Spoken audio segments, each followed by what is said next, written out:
The first thing I heard when I walked into my brother's engagement party was laughter that stopped the moment I stepped closer, not because I mattered, but because I was never supposed to hear it. It was the kind of laugh people use when they think they are safe, when they believe the room belongs to them. A soft, careless sound, followed by a whisper that drifted just far enough to reach me. Why did he even invite her? The words were light, almost playful, like an inside joke I was not meant to understand. I slowed my steps without meaning to, my heels sinking into the carpet as if the floor itself wanted me to stay exactly where I was. I could see her reflection in the mirrored wall, my brother's fiancée. Perfect hair, perfect posture, a champagne flute angled delicately in her hand. Her friends leaned in, smiling, waiting for her next line. I was already old news to them, an accessory, a background detail. I did not react. That has always been my advantage. The room was stunning. Crystal chandeliers, fresh flowers, arranged with mathematical precision, waitstaff moving like clockwork. Everyone assumed my brother had spared no expense. Everyone assumed this night was about romance and beginnings and family. I stood there quietly, absorbing the scene, feeling the familiar weight of being underestimated settle comfortably on my shoulders. My name is Elowen Hale. I have learned that names matter less than timing, and tonight, timing belonged to me. I was dressed simply on purpose. A clean black dress, no jewelry that caught the light, no designer labels announcing my presence. I had learned long ago that the quieter you look, the less people bother to question you. Around me, silk brushed against silk. Laughter rose and fell in polished waves. Her parents held court near the bar, speaking loudly about guest lists and future plans, already acting like this hotel was an extension of their living room. My brother stood beside her, smiling in that way he always had, proud and eager and utterly blind to the details that mattered. The staff moved differently around her, too attentive, too deferential. She noticed and leaned into it, enjoying the subtle power of being admired in public. When she laughed again, it was louder this time, and I watched a server flinch as her father snapped his fingers for another drink. No one corrected him. No one ever does when they assume they own the air. I drifted farther into the room, nodding politely at relatives who barely recognized me. Someone complimented my dress with the distracted kindness reserved for people you do not need anything from. Someone else asked if I was doing well, in that tone that means they have already decided the answer. I smiled, thanked them, said very little. Silence makes people careless. Every detail mattered. The way her mother scanned the room like she was evaluating inventory. The way my brother kept touching her hand as if reassuring himself this was real. The way the event manager hovered nearby, checking his tablet, unaware that every decision he made tonight would eventually circle back to me. They all believed they understood this place. They believed it existed for moments like this. I moved closer to the group where the whisper had started. I caught fragments of conversation, comments about seating, about guest lists, about who belonged where. She glanced at me briefly, her smile tightening just enough to confirm what I already knew. I was not part of her story. I was a loose thread she had not bothered to trim yet. That was fine. I took a glass of water from a passing tray and held it steady, watching the surface remain calm despite the noise around me. I had learned how to do that too. Stay still while everything else vibrates. Let people reveal themselves when they think no one important is watching. Tonight was supposed to be her celebration, their celebration. That was the lie everyone had agreed to believe. I let myself stand there a moment longer, letting the laughter settle into memory, letting the insult root itself exactly where I could feel it later. They thought I was invisible. They thought I was irrelevant. They had no idea why this hotel existed, or why I was here, or how much this night would cost them by the time it ended. People assume silence means absence. It does not. It means observation. When I rewind my life, it is not to ask for understanding or forgiveness. It is to show how the imbalance was built so carefully that no one noticed it forming. In my family, I was always the steady one, not the star, not the surprise. I was the one who remembered birthdays, smoothed arguments, showed up early, and stayed late. My brother was the light. He laughed louder, dreamed bigger, failed publicly, and was forgiven immediately. I learned early that someone had to be solid if someone else was going to shine. Responsibility found me young. When our parents struggled, I learned how to stretch groceries, how to say no to myself without bitterness, how to wait. I took jobs that paid steadily instead of impressively. I saved instead of spending. I listened more than I spoke. When opportunities came that required risk, I declined them with a smile and told myself later, always later. My brother never had to think that way. He chased ambition. I carried stability. It was an unspoken agreement that benefited everyone except me. The hotel did not arrive like a miracle. It came slowly, painfully, through discipline and timing and a refusal to announce myself before I was ready. I learned the industry from the inside. I invested quietly. I made mistakes privately. When I finally bought my first property, I did not tell my family. Not because I was hiding, but because I did not need applause to validate progress. I reinvested. I waited. I built layers that looked boring from the outside and powerful from within. Ownership, trusts, management structures, the kind of things people overlook because they do not sparkle. By the time this hotel became what it is now, I was already used to being overlooked. It was almost comforting. No one asked how I could afford it. No one questioned how it existed. They assumed investors. They assumed loans. They assumed anything except me. That is the danger of assumptions. They make people lazy. My brother's fiancée entered our lives like a revisionist historian. She arrived with confidence and opinions, and an effortless belief that whatever existed before her was irrelevant. She spoke often about family, about traditions she wanted to start, about how things should be done now. She did not ask questions. She rewrote. Suddenly, stories were retold with her at the center, and contributions made long before her arrival faded into the background.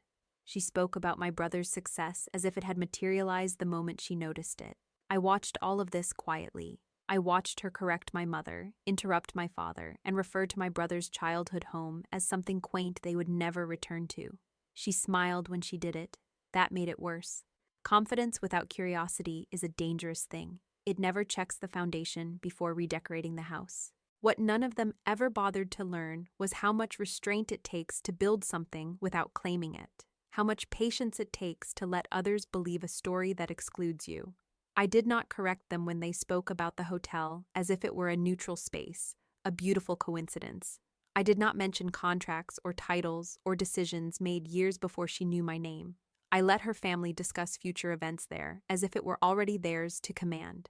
This chapter of my life is not loud. There are no confrontations here, no raised voices, just a steady tightening beneath the surface. Every dismissive comment added weight, every assumption layered pressure. The coil formed quietly, neatly, with no wasted motion. I knew what I held. I knew when it would matter, and I knew that the most dangerous moment is not when someone insults you. It is when they believe you are incapable of responding. As the night wore on, the party did what all careless celebrations do. It grew louder, looser, and crueler in small, precise ways. The whispers multiplied, no longer bothering to hide when I passed. Someone laughed too quickly after glancing at me. Someone else leaned away, as if proximity itself might be awkward. The humiliations were not dramatic enough to call out, which is exactly why they worked. A chair removed from a table before I arrived. A place card missing my name. A smile paired with a compliment that landed like an insult if you listened closely. Her mother perfected the art of dismissal. She spoke over me without apology, redirected conversations mid-sentence, introduced me to people who already knew exactly who I was, but had decided it did not matter. Her father was worse. He treated the staff like extensions of the furniture, snapping his fingers, demanding substitutions, insisting rules did not apply to him. I watched servers apologize for policies they had not created, watched managers bend in quiet panic. He spoke loudly about how events should be run, how things would be different once family took charge. Family. That word floated around the room like ownership already signed and sealed. The hotel staff tried their best to manage it gracefully. Years of training showed in their posture, their calm responses, the way they absorbed disrespect without reacting. I recognized that discipline. I had hired people like them. I had trained people like them. I noticed how often their eyes flicked toward the event manager, waiting for approval before enforcing a boundary. I noticed how often those boundaries dissolved under pressure from guests who assumed money gave them authority. I stood close enough to hear it all, far enough away to be ignored. That position has always been my advantage. Her friends gathered near the bar, laughing openly now, discussing wedding plans as if the building itself were part of the dowry. One of them commented on how generous the venue was, how lucky my brother was to have access to something so beautiful. Someone else joked about booking future anniversaries here at a discount. I smiled politely and said nothing. The truth does not need to interrupt arrogance while it is still gathering speed. Every so often, I let my gaze rest on details only I understood. The plaque near the entrance with a name most people never read, the corporate logo on the event paperwork that did not match the assumptions being made aloud, the layers beneath the surface, holding companies, management agreements, documents signed years before this woman ever practiced saying my brother's last name. Ownership rarely announces itself, it waits. The irony was almost elegant. The more they assumed, the deeper they went. Her father argued with the banquet captain about extending the event beyond contracted hours. He insisted exceptions could be made. He spoke about connections, about future business, about how accommodating them now would be remembered later. I watched the captain nod, defer, and make a note on his tablet. Not defiance, documentation. Power often looks like noise. Real power looks like notes taken quietly. I caught my brother's eye across the room once. He smiled at me, distracted, happy in the way people are when they believe everything is finally aligning. I smiled back. He had no idea how much had already been set in motion, not against him, for truth. There is a difference, even if it hurts the same. Her mother leaned close to me at one point, her voice sweet and sharp. She asked if I was enjoying myself, then suggested I might be more comfortable nearer the exit where it was quieter. I thanked her and stayed exactly where I was. She frowned slightly, unused to resistance that did not announce itself.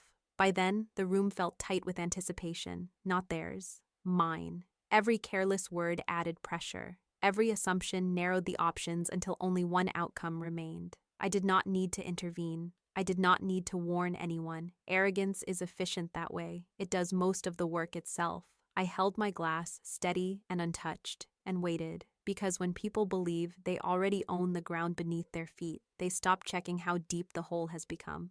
By the time the toast was announced, the room was warm with champagne and certainty. Glasses clinked. Conversations softened into expectant murmurs. My brother's fiancée moved toward the microphone with the ease of someone who believed every eye belonged to her. She adjusted her dress, smiled broadly, and waited for silence. It came instantly. She had trained them well. She began the way people always do in moments like this, with gratitude that sounded generous but cost her nothing. She thanked her parents for their guidance, her friends for their loyalty, the staff for their hard work. She thanked my brother, her voice dropping just enough to suggest intimacy, just enough to draw applause. The list was thorough and deliberate. I was not on it. That omission landed heavier than any insult. It told the room exactly where I stood without her having to say my name. Then she laughed lightly and added a joke, the kind that sounds harmless until it settles. She gestured vaguely toward the crowd and said how wonderful it was to celebrate surrounded by people who truly mattered, not extra guests who contributed nothing but atmosphere. Laughter rippled outward, polite at first, then freer as people took their cues from her smile. I felt the familiar urge rise, the instinct to correct, to interrupt, to reclaim the moment before it slipped too far. I did not move. Discipline is not passive, it is active restraint. It is choosing the long silence over the short satisfaction. I stood still, breathing evenly, reminding myself that premature action ruins clean endings. From the corner of my eye, I saw her mother nod approvingly. Her father lifted his glass, already convinced the night was a success. My brother clapped with everyone else, unaware of the blade hidden inside the joke. I let myself feel that too, the sharpness of being dismissed publicly, the old ache of being necessary but unacknowledged. I absorbed it and held it exactly where it belonged. Then I shifted my weight and caught the event manager's attention. It was nothing dramatic, no raised hand, no signal anyone else would notice. Just a brief meeting of eyes and a small nod. He stiffened slightly, recognition flickering across his face. He excused himself from the cluster of guests around him and moved toward me with practiced discretion. I leaned in and spoke quietly, my voice steady, precise. I asked him to bring the document we had discussed earlier, the one he kept in the office safe. He did not ask questions. He simply nodded and turned away, already moving. The room continued exactly as before. Applause faded, music swelled gently back into place. Guests resumed their conversations, buoyed by the assumption that the important moment had passed. Her family remained radiant, basking in their certainty. No one noticed the shift in the air, I watched my brother's fiancée step down from the microphone, accepting kisses and compliments, her confidence expanding with each one. She had no idea the ground beneath her heels had already been reassigned. That realization would come later. The minutes stretched. I felt them more than I counted them. This was the most difficult part, the waiting after the signal, before the consequence. It requires faith in preparation, faith in systems, faith that quiet authority moves faster than noise once it is engaged. The event manager returned, carrying a slim folder held close to his chest. He paused a few steps away, waiting for my cue. I met his gaze again and inclined my head slightly. He stopped, standing still, as if frozen in place by an instruction no one else could hear. Around us, laughter continued. Glasses were refilled. Plans were made aloud for the rest of the evening. Her father argued cheerfully with the server about extending the bar another hour. Her mother discussed floral arrangements for the wedding. Everything assumed continuity. I took a breath and stepped forward, not yet speaking, just entering the edge of the circle of attention. The room did not understand what was happening, but it was about to. I stepped forward before anyone realized a transition had occurred. That is how authority works when it is real. It does not announce itself. It simply occupies space and waits for others to adjust. The room quieted without instruction, attention bending in my direction because something in my posture suggested the night had changed shape. I did not smile. I did not apologize for interrupting. I spoke calmly, clearly, and without raising my voice. There is a particular stillness that settles when people sense paperwork is about to matter more than personality. I introduced myself again, not as a sister or a guest, but as the person whose signature governed the building they were standing in. I named the holding company. I named the trust. I referenced contracts executed years before this evening was ever imagined. Titles, deeds, management authority, not emotionally, legally. Truth does not need decoration. Her smile faltered first. It was subtle, a tightening around the eyes, a delay before comprehension. Her mother's expression followed, confusion breaking into disbelief. Her father attempted laughter, the reflex of someone accustomed to talking his way out of discomfort. He asked what this was about, his tone sharp, dismissive, already reaching for control that no longer existed. The event manager opened the folder and handed me the document. I did not look at it. I did not need to. I referenced it anyway, citing the clause that governed event termination in cases of misrepresentation and misconduct. I explained that the engagement party was concluded effective immediately. No raised voice, no anger, just procedure. The shift was visible, like a fault line finally giving way. Demands turned into questions. Questions turned into panic. Her father protested, insisting there had been some mistake, that this could not be happening. Her mother asked who she needed to speak to, still believing escalation would save her. Security appeared at the edges of the room, moving quietly, already briefed.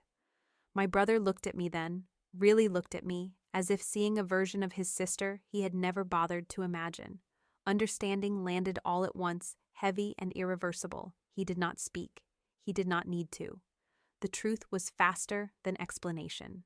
The bar closed, music stopped. Staff began clearing tables with the efficiency of people grateful to finally enforce rules. Accounts associated with the event were frozen pending review. Future bookings requested by her family were canceled without discussion. The room emptied not with drama, but with inevitability. One by one, guests were escorted out, murmuring confusion, glancing back as if the walls themselves had betrayed them. Her family argued until they realized there was no audience left. Authority dissolves quickly when it loses witnesses. She stood frozen near the microphone, the symbol of a moment she would never finish enjoying. When security approached her, she finally spoke my name. It sounded smaller than she expected. I did not respond. When the room was empty, I walked its perimeter slowly. I thanked the staff for their professionalism and told them to go home early. I stood alone beneath the chandeliers as the lights dimmed, reclaiming the space not with triumph, but with quiet certainty. This place had always been mine. Tonight simply made it visible. The damage was complete. No apologies would undo it. No explanations would soften it. There were no loose ends, no unresolved threads waiting for a sequel. Consequences had been delivered in full, properly filed, and irrevocably executed.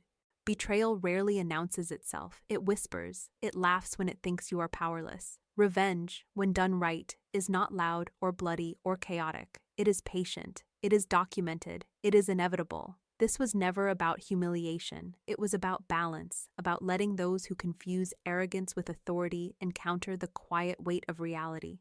Stories like this repeat everywhere, every day, different faces, same patterns. There are always people watching, learning, waiting. And when the gavel finally falls, it sounds exactly like this.